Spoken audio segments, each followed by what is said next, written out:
Hi, Knox family. I hope you're well and safe. I certainly miss seeing a lot of you. We're in unprecedented times right now. I think probably none of us quite know what has hit us and what's in store. And if you're like me, you're probably feeling a lot of different emotions right now. I know for me personally, I'm feeling a great sense of grief and loss. Even just the idea that we're not going to be able to gather for worship for some time I'm experiencing that as a deep sense of loss that's been really hard for me. Perhaps some disruption, frustration, maybe even some anxiety and fear. I think probably a lot of us have all those different kinds of emotions, and people around us are experiencing those emotions as well. It's during this time that we really need to remind ourselves that we are a people of hope, that we are a people to whom God has made promises. So, for instance, in Psalm 46, the psalmist says, "God is our refuge and strength, a very present help in the time of trouble. Therefore we will not fear, even though the earth gives way." In Psalm 91, he says, "He who dwells in the shelter of the Most High will abide in the shadow of the Almighty. I will say to my Lord, my refuge and my fortress, my God in whom I trust. He will cover you with his pinions, and under his wings you will find refuge. His faithfulness is a shield and buckler. You will not fear the terror of the night, nor the arrow that flies by day, nor the pestilence that stalks in darkness, nor the destruction that wastes at noonday." So we're a people of hope because we have a God who is our refuge and our strength. He's the one in whom we can put our trust. It doesn't mean that we won't face some difficult things. It doesn't mean that there won't be times of fear and anxiety, but we have a God who is indeed a very present help in the time of trouble.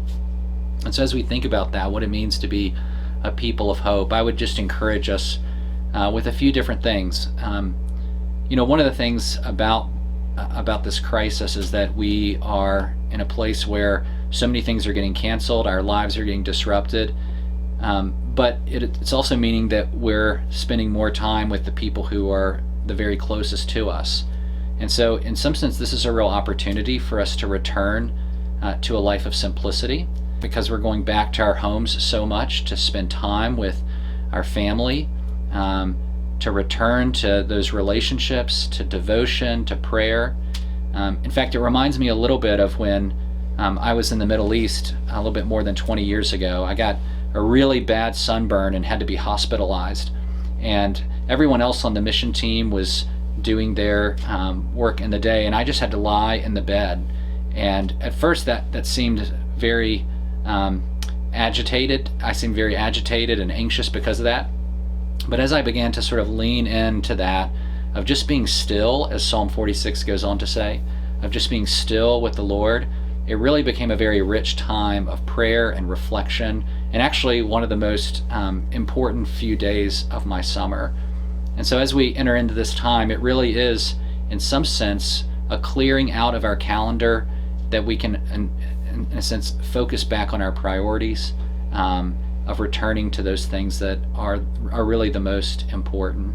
And then second, in light of that, it's also an opportunity for us to make special efforts to connect with one another. One of the ironies of this whole season is that during a time of crisis is when we most need to be together, and yet the nature of this crisis has forced us in to social distancing and self-isolation, which makes the very thing that we need that much harder to get. And so I would just encourage you to make special effort to cultivate the relationships that you have. Make every use of things like the phone and Zoom and FaceTime, and whatever you need to do to continue to cultivate those relationships and establish connection with other people. Third, there are people all around us who are unraveling and who really have no basis or anchor of hope. And so look for ways to express the hope of the gospel into the relationships all around you. It could be as simple as making a grocery run for one of your neighbors. But there are going to be plenty of opportunities for us to express the hope of the gospel. Or as Peter says, for us always to be ready to give an answer for the hope that lies within us. And then finally, pray. Pray for one another. Pray for those who have contracted this virus, for those who will contract it, and also for those who are serving in the medical field. We have a lot of people at Knox who are part of our family and who serve in the healthcare sector, and they need us to be praying for them, for their courage, for their strength, for their endurance, for their compassion as they treat patients, particularly as there's a surge that's likely coming. And so let's be a people of prayer as well. Please know that we as pastors and staff love you, care about you, and are continuing to pray for you, and may God bless you and keep you.